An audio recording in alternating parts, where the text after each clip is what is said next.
Welcome back to the Deep Dive. Today, we're looking at, well, the first shots of World War II in Europe, but maybe not how you picture it. Right, not some massive front line initially. We're talking about a tiny military depot, kind of isolated, really. Yeah, a Polish depot inside what was basically hostile territory, the Free City of Danzig. Yeah.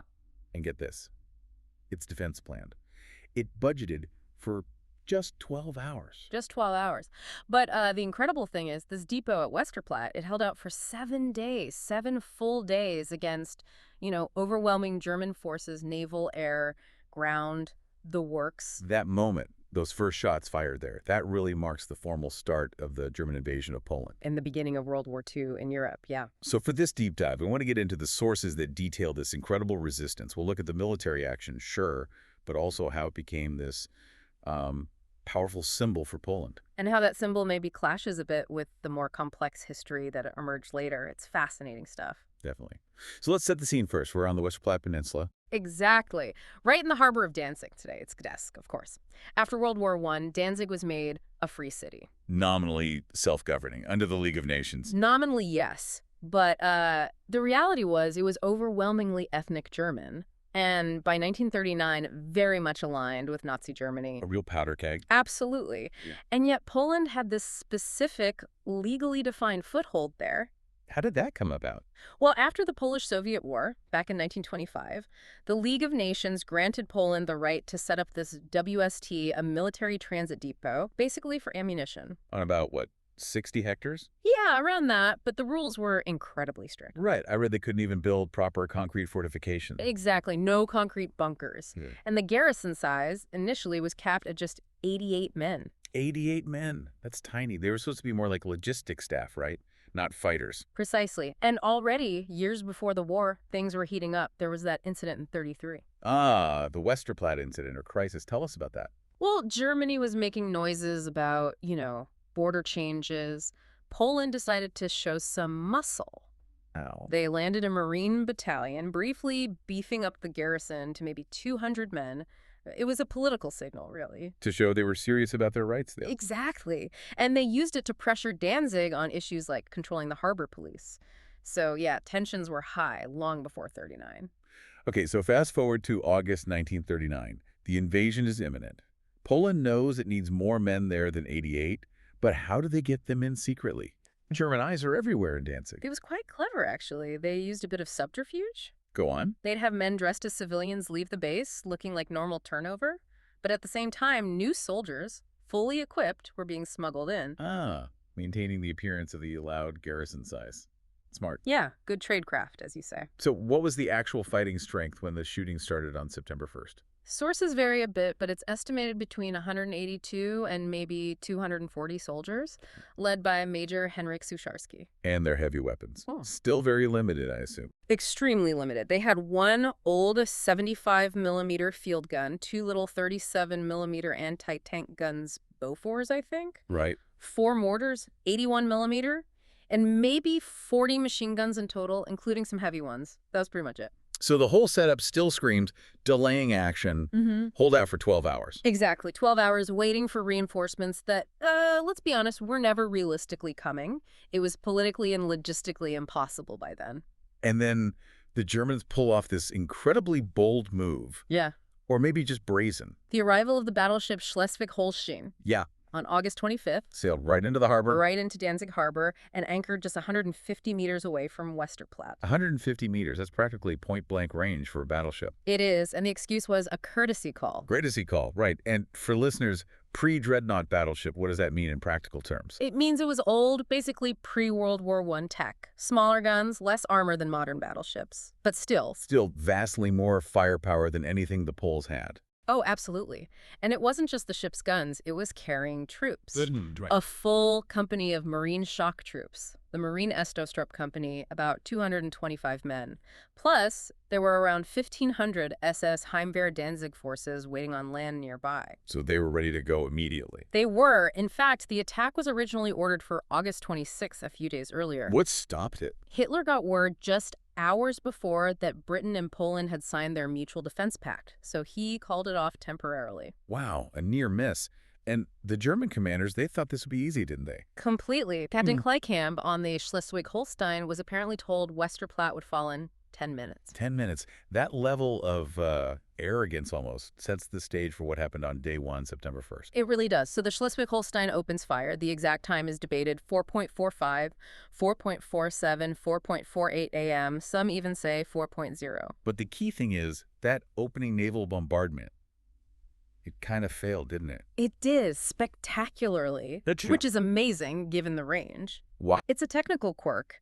Naval shells have fuses that need time and distance to arm properly at 150 meters. They didn't have enough flight time. Exactly. The heavy shells hit the ground, hit buildings, but mostly just thudded. They didn't explode. Incredible. So the shock and awe was more like a shock and awe. Pretty much. But then, about 8 minutes later, the German Marines launched their ground assault, expecting that 10-minute walkover.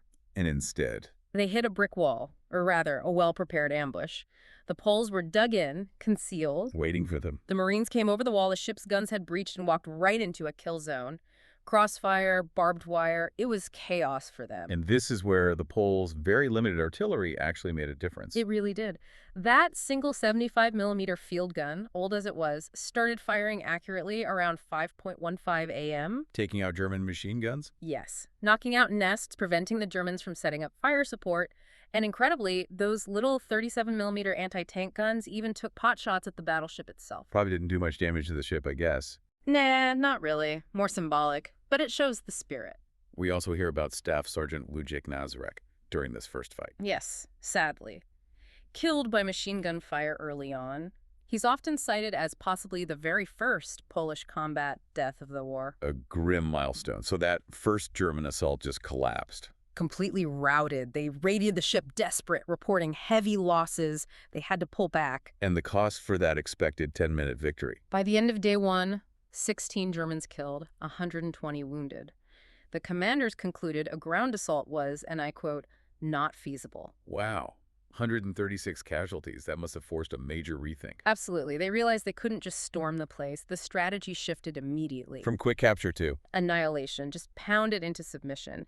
And strangely, their overconfidence almost flipped. They started overestimating the Polish defenses. Oh, so? Well, their field reports started misidentifying things. They thought reinforced haystacks or observation posts were like armored bunker domes. Really? So they thought they were up against something much tougher. Yes, which convinced them they needed even heavier firepower. So they brought in heavy field artillery, 105mm, 210mm howitzers, and just started relentlessly bombarding the peninsula. But the bombardment wasn't the worst of it, was it?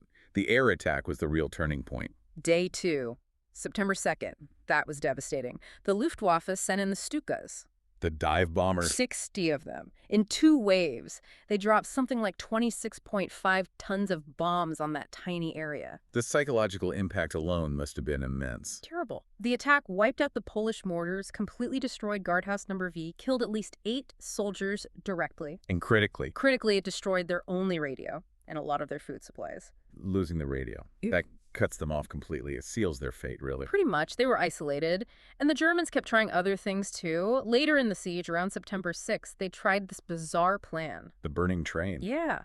They loaded a train with flammable stuff, set it on fire, and tried to send it rolling towards the Polish lines, hoping to ignite an oil tank or something. Did that work? Failed completely. The driver apparently got nervous and decoupled the engine too early. So the burning train just stopped short. It did. But here's the kicker. The fire spread into the woods nearby. Woods that had been giving the Poles cover. No. But wait. The fire ended up clearing the woods, creating a perfect open field of fire for the Poles. You're kidding. No. When the Germans tried to advance through the burning, cleared area, they took even heavier losses. Unbelievable irony. That is incredible. A total own goal by the Germans. But even with moments like that, by September 7th, things were desperate for the defenders. Horrific. Supplies were gone, ammunition critically low, and the wounded. They were suffering terribly, infections, gangrene setting in. There was no medical equipment left, really. So Major Zasharsky made the call. He did. On September 7th, he decided they had to surrender. They had held out for 7 days. 6 days longer than anyone expected. Let's recap the final numbers. German losses. Around 50 killed, maybe 150 wounded total. Remember, they had over 3,000 troops involved, plus the ship and air support. And the Poles. Yeah. Out of about, say, 200 defenders. 15 killed, at least 40 wounded. But the bigger impact wasn't the body count. It was tying up those German forces. Exactly. The Schleswig-Holstein, all those troops, they were stuck there for a week. They couldn't be used elsewhere on the coast, like against Hell or Gdynia. So maybe not a huge strategic victory in itself, but the symbolism? Yeah. That became massive. Absolutely massive. And the radio played a huge part in that. That famous phrase. Westerplatte broni sieges. Westerplatte fights on. Polish radio broadcast that again and again during those 7 days. Instantly creating this image of heroic, impossible resistance. Yeah, it became Poland's Thermopylae almost overnight, a symbol of defiance against impossible odds. And like many powerful symbols born in wartime, it needed a clear, heroic narrative. For decades, Major Sucharski was presented as that unwavering leader. He was the face of the defense, yes, the stoic commander. But the sources we have now, compiled over years, they paint a much more complicated picture, don't they? They really do. This started emerging more seriously in the 1990s based on diaries, testimonies from other officers who were there. What do they suggest? They strongly suggest that Sucharski was actually severely shell-shocked, especially after that massive Stuka raid on day 2, September 2nd. Shell-shocked to the point of... To the point of breakdown. Apparently, he began arguing for immediate surrender right then on the second day. Wow. So what happened? How did they keep fighting for 5 more days? Well, according to these accounts, his second-in-command, Captain Franciszek Dabrowski, and other officers basically realized that surrendering then would destroy the symbolic value. So they overruled him, or hid his condition. It seems they effectively took command. They made a pact, essentially, to keep Sucharski's conditions secret, prop him up nominally, while Dabrowski directed the actual defense. That must have been an incredible burden fighting the Germans outside and managing a command crisis inside. An immense burden, but you can see why they might have done it. They needed that symbol of resistance, especially later under occupation and during the post-war years. The idea that the heroic commander broke just didn't fit the narrative Poland needed. It's a stark reminder of how history gets shaped by necessity sometimes. But the complexity doesn't end there, does it? There are even darker details in the aftermath. Yes, unfortunately. After the surrender, the Germans found a shallow grave. Containing The bodies of 4 Polish soldiers, unidentified. The sources suggest they were likely executed by their own comrades. or attempted desertion. That's the strong implication. Probably happened right after the terrible air raids on September 2nd, when morale must have hit rock bottom and panic set in for some. It speaks to the unimaginable pressure inside that tiny perimeter. Just harrowing. Yeah. And there was also the fate of the radio operator. Sergeant Kazimierz Rasiewski. After the surrender, the Germans interrogated him brutally. They wanted the Polish radio codes. Which he refused to give. He refused. So about 5 days later, they murdered him. Another act of incredible bravery, meeting utter brutality. So putting it all together, this 7-day stand wasn't just about military tactics. It was about human endurance, internal struggles, unimaginable choices. Absolutely. A force of, 200-odd men, vastly outnumbered, outgunned, cut off, exceeding their own 12-hour limit by nearly a week, while dealing with a command breakdown. It's extraordinary. That disparity, 3,400 Germans, a battleship, Stukas versus maybe 230 Poles with barely any heavy weapons, it really underscores the sheer resolve involved. It does. From a military perspective, it was a foregone conclusion. But from a human and symbolic perspective, it was something else entirely. And today, Westerplatte itself remains a hugely important place for Poland, doesn't it? Oh, massively. It's a central site for national remembrance. You have the huge Westerplatte monument there, that 25-meter obelisk. And major ceremonies are held there. Yes, often with international leaders. Merkel and Putin were both there for the 70th anniversary in 2009, for instance. And there are plans for a big new public museum dedicated to the battle set to open in 2026. So its significance is definitely enduring. No question. It seems the defense of Westerplatte needed incredible military effort, yes, but also this extraordinary moral strength. Yet the full story, the history we understand now, includes the command issues, the executions. It's deeply complex. It really is. The need to create that unifying national symbol sometimes bumps right up against the uncomfortable, messy truths that historical research uncovers later. Which leaves us with a final thought for you, our listeners, to ponder after this deep dive. When a nation is fighting for survival, how much does the need for heroic symbols justify simplifying or even altering the historical record? And what's the responsibility decades later to face the full, complicated, sometimes painful truth about who resisted, how they resisted, and maybe even who faltered under impossible pressure?